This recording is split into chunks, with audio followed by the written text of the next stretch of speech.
on va... Hop, voilà. En fait, moi, donc la question vient d'être posée d'où peut venir un changement de paradigme, puisqu'on va être sur un changement de paradigme qui ressemble. Moi, ça vient de mes travaux de thèse. En fait, dans mes travaux de thèse, j'ai travaillé sur l'enseignement de concepts mathématiques universitaires à l'université. Et donc, ça m'a permis de voir certains cas théoriques, dont le cas théorique des paradigmes d'enseignement de Chevalard, où en fait, vous allez vite comprendre. Vous voyez, je peux vous montrer des choses comme ça, puis vous dire, regardez, ça c'est Nuit étoilée de Van Gogh, il faut que tu l'aies vu un jour dans ta vie. Regardez, ça c'est Les Nymphéas de Monet, il faut que vous l'ayez vu un jour dans votre vie, parce que c'est important, c'est pour votre culture, il faut que vous l'ayez vu. Puis vous voyez, vous l'avez vu, et puis je ne sais pas si dans 15 minutes vous vous en souviendrez, sûrement pas dans 3 jours, et puis dans un an vous vous demanderez pourquoi je vous ai montré ça. Et ben en fait, c'est la métaphore de l'enseignement comme une visite de musée, c'est-à-dire qu'on montre des choses aux gens, puis on leur dit qu'il faut les retenir. Donc, on ne sait pas trop pourquoi il faut les retenir parce qu'on parlait de la prise de sens, de l'intérêt peut-être du modèle de Jones que nous citait l'intervenant précédent. Et ben du coup, on est vraiment sur cette idée de se dire, OK, là, on enseigne, moi j'enseigne en l'occurrence à des futurs professionnels, mais c'est même le cas quand on enseigne à des élèves qui acquièrent des matières. J'enseigne à des futurs professionnels et pourtant, si vous suivez une formation HEP, vous aurez ça. Regardez, ça c'est la ZPD, c'est très important, ça va vous permettre de faire apprendre vos élèves. Là, ici, vous avez la taxonomie de Bloom, c'est vraiment, vraiment important la taxonomie de Bloom, ça vous permet de classifier ce que vous demandez par rapport à vos élèves. Ici, le milieu didactique, attention, le milieu didactique, ça va être majeur dans ce que font les élèves ensuite. Et puis en fait, qu'est-ce qui se passe?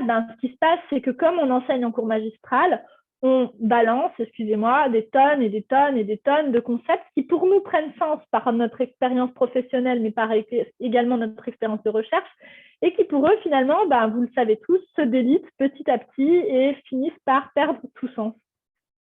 Donc l'idée, c'est de se dire, en fait, plutôt que d'enseigner dans un paradigme monumentaliste, donc là, évidemment, c'est de la vulgarisation de ces concepts-là que je fais ici. Donc si un didacticien est dans la salle qui ne s'offusque pas.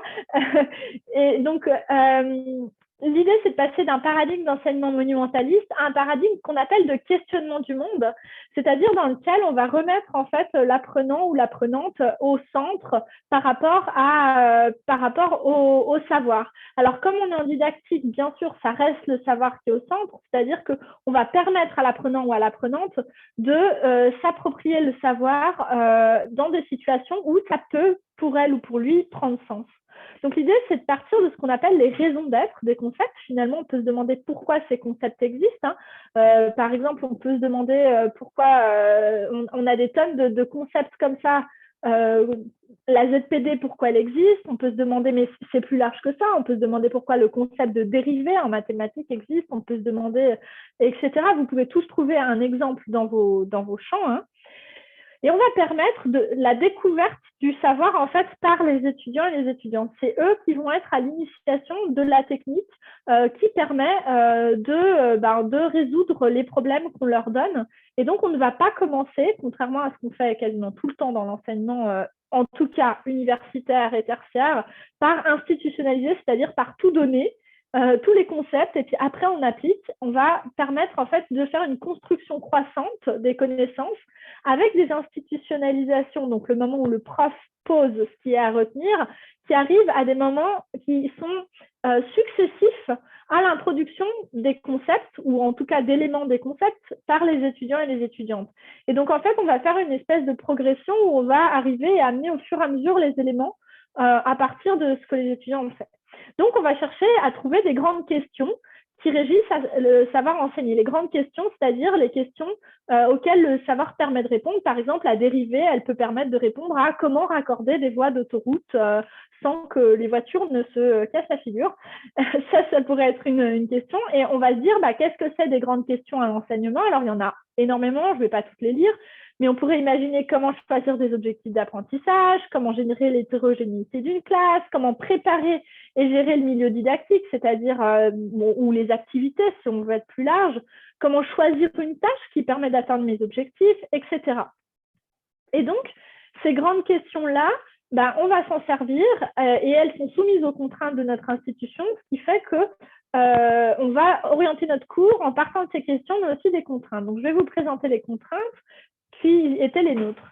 Alors, c'est un cours qui se donne au 3e semestre du bachelor primaire, donc la formation des futurs enseignants et enseignantes du primaire, qui est un cours de 3 crédits ECTS. Donc, normalement, c'est donc entre 75 heures et 90 heures de travail étudiant ou étudiante. Pour répondre à la question finalement qui a été posée avant, je dirais que là, nous, on a une augmentation du temps de travail pour arriver réellement en passage à l'hybridation dans des temps de travail qui sont liés au crédit ECTS. Je pense très sincèrement qu'avant, le temps de travail était sous-estimé parce qu'on n'osait pas donner de travail, parce qu'on donnait très peu, parce qu'on avait peur qu'ils aient trop, etc. On rencontre des difficultés de professionnalisation. On a des étudiants et des étudiantes qui disent « je ne comprends pas ». On voit une théorie en haute école, on voit une pratique sur le terrain et les deux n'ont pas l'air liés. On ne comprend pas, on ne voit pas comment ça s'applique. Ce qu'on fait là, ça ne sert à rien, c'est juste pour l'examen. Donc, on rencontre ces problèmes-là régulièrement. Et puis, on est sur le premier cours de didactique des mathématiques. Donc, le premier cours, on va parler de l'enseignement des mathématiques. Alors, ils ont peu de pratique du terrain en plus. Ils n'ont fait que 2 stages, mais très peu de prise en main de classe. Donc, et les premières prises en main de classe, on sait toutes et toutes que la première préoccupation, c'est la gestion de classe et pas la gestion des activités ou du savoir. Donc, on se retrouve vraiment au début. Et on a pourtant un stage 3, donc le stage du 3e semestre, qui va être associé à ce semestre-là, qui, lui, a des critères qui sont très liés sur l'analyse, la planification, l'enseignement. Donc, concevoir, planifier par écrit un dispositif d'enseignement, accompagner les élèves dans les dispositifs d'apprentissage, clarifier les objets d'études. Donc, on est vraiment sur là, d'un seul coup, un changement majeur dans la formation des étudiants où la planification, le savoir et ça, je ne vais pas dire transmission parce que ce serait un très mauvais mot, mais sa transposition, voilà, merci, serait beaucoup plus, va être au centre de leur pratique. Les données que je vous présente ici, et ça c'est assez amusant parce que du coup je pense que c'est un des rares dispositifs hybrides qui date de pré-Covid, puisqu'il est arrivé en fait complètement avant le Covid en se disant, ben voilà, finalement on a des contraintes et on part un peu des contraintes de l'intervenant précédent, hein, comment faire pour accompagner au mieux, je pense qu'on se rencontre sur nos besoins. Et puis, on est en 2019 pour les sondages que je vous présente là. Les sondages de 2020, on les a, mais il manque des participants parce qu'avec le Covid, il y a eu des vagues au milieu, puis rien ne s'est passé comme il fallait. Et c'est un cours qui a été reconduit comme ça en 2020. Il a échappé au Covid, alors qu'il aurait pu tout à fait être mis à distance sans problème, et qui est reconduit en 2021 sous la même forme. Donc, c'est un exemple paradigmatique, mais en fait, tous nos cours sont construits de cette manière-là, avec des formations hybrides pour stabiliser les temps d'apprentissage. Alors, le scénario global, quel est-il? Alors, c'est le suivant. Alors, en fait, c'est une alternance de présentiel et de distanciel, avec parfois des distanciels comme le distanciel 2. Je ne sais pas si vous voyez ma souris, par contre. Comme le distanciel 2 qui se superpose au présentiel 3 parce qu'on laisse la possibilité aux étudiants de démarrer quand ils le souhaitent. Et là, on voit par contre qu'on a une succession, on ne va pas pouvoir passer les uns avant les autres. Donc, on a cette alternance de présentiel et de distanciel. Hein. Donc, on remarque qu'il y a très peu de présentiel, il n'y en a que 4, hein, ça représente 8 heures donc, de présence. Donc, toutes les autres heures donc, sont à distance. Et en fait, ces temps qu'on va regarder un petit peu plus précisément, c'est des temps qui nous paraissaient être les temps nécessaires à être avec les étudiants pour leur permettre de développer certaines découvertes ou certaines compétences.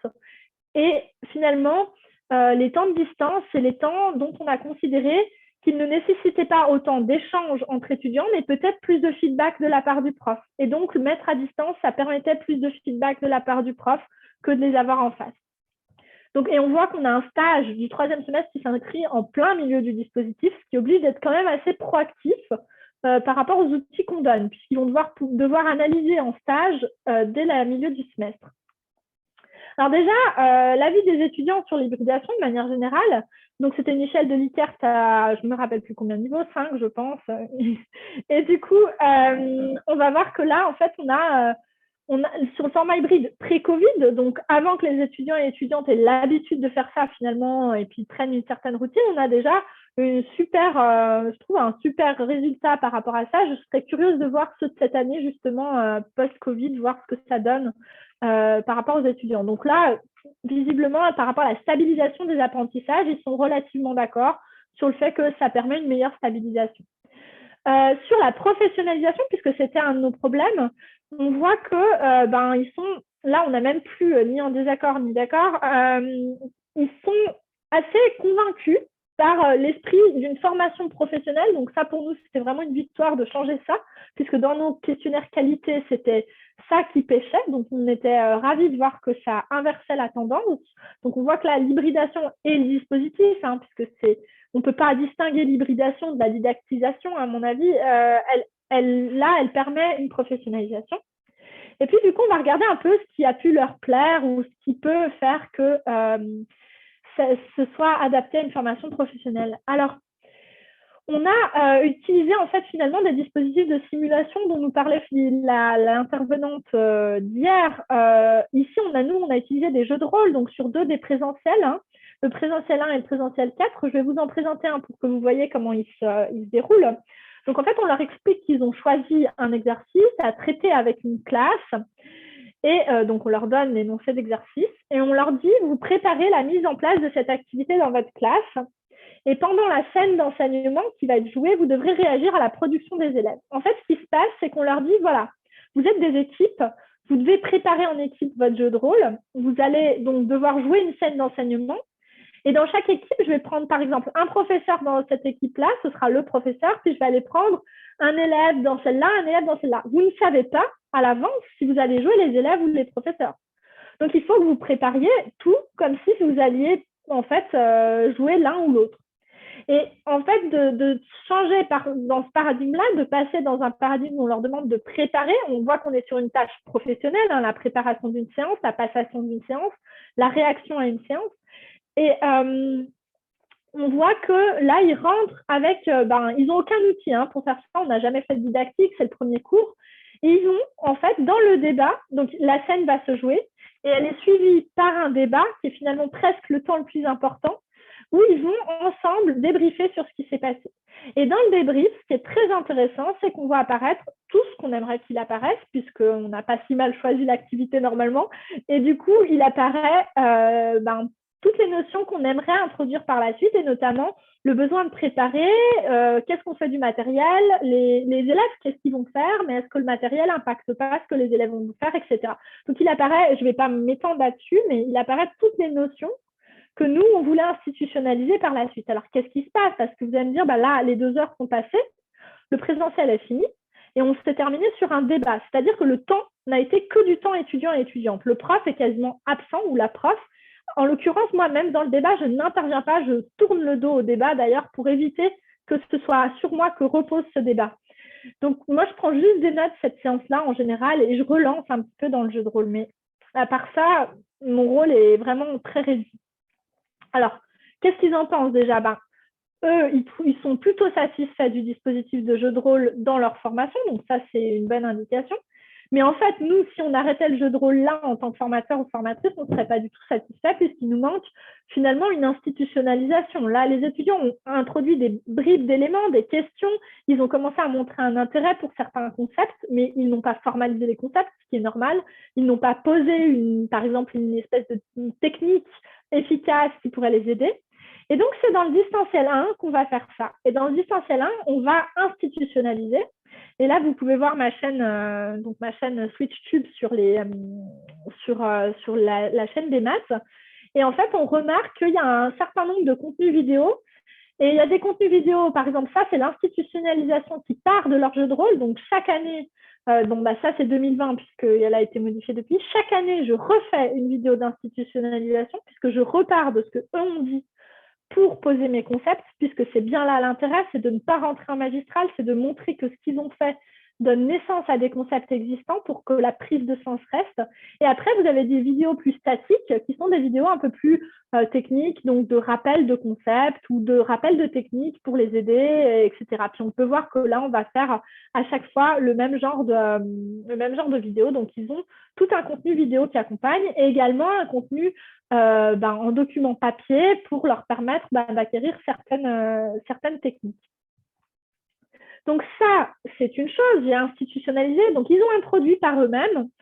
moi, je suis partie de ce qu'ils ont fait pour poser les concepts tels qu'ils existent dans le savoir savant.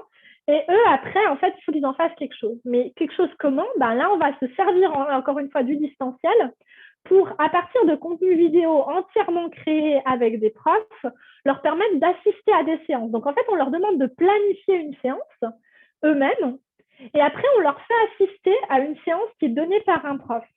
Et du coup, on va avoir ce travail de la technique qui est fait par les étudiants et étudiantes eux-mêmes via une vidéo. Donc, on recrée une nouvelle fois autant que possible un terrain pour que les concepts prennent du sens.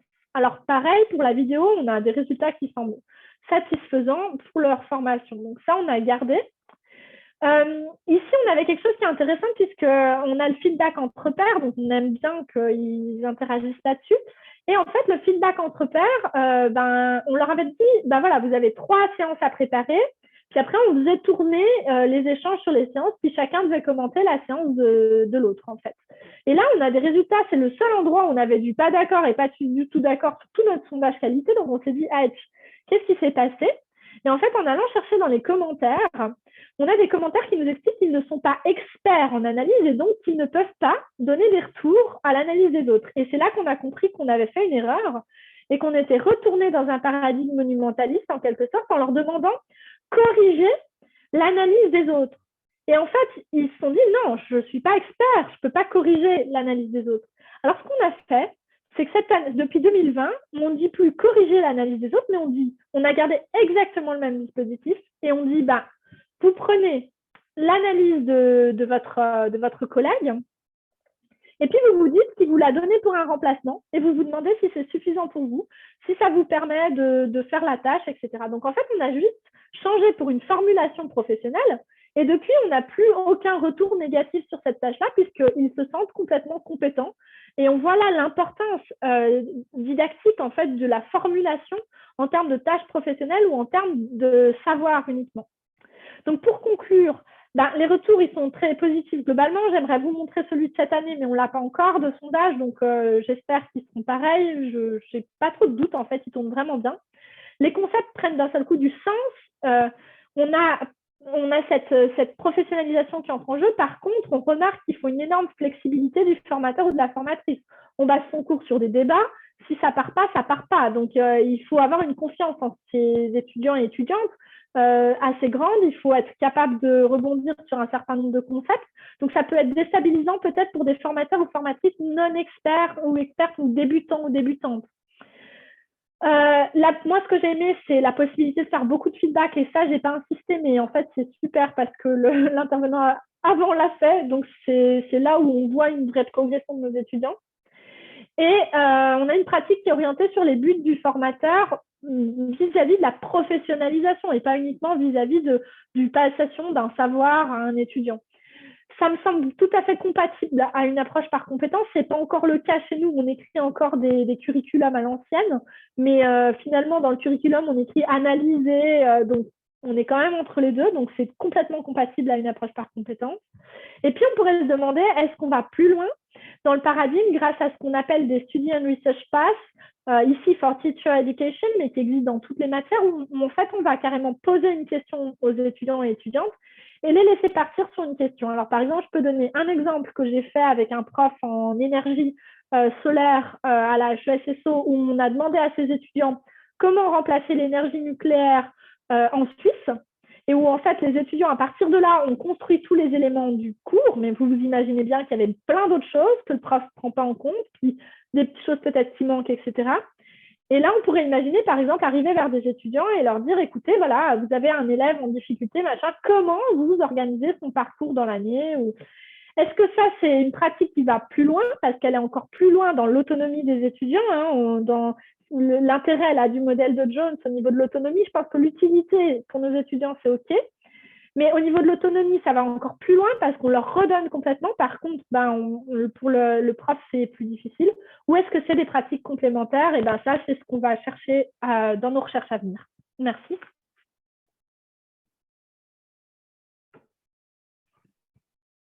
Merci beaucoup, Julie, pour votre présentation. Est-ce qu'il y aurait des questions?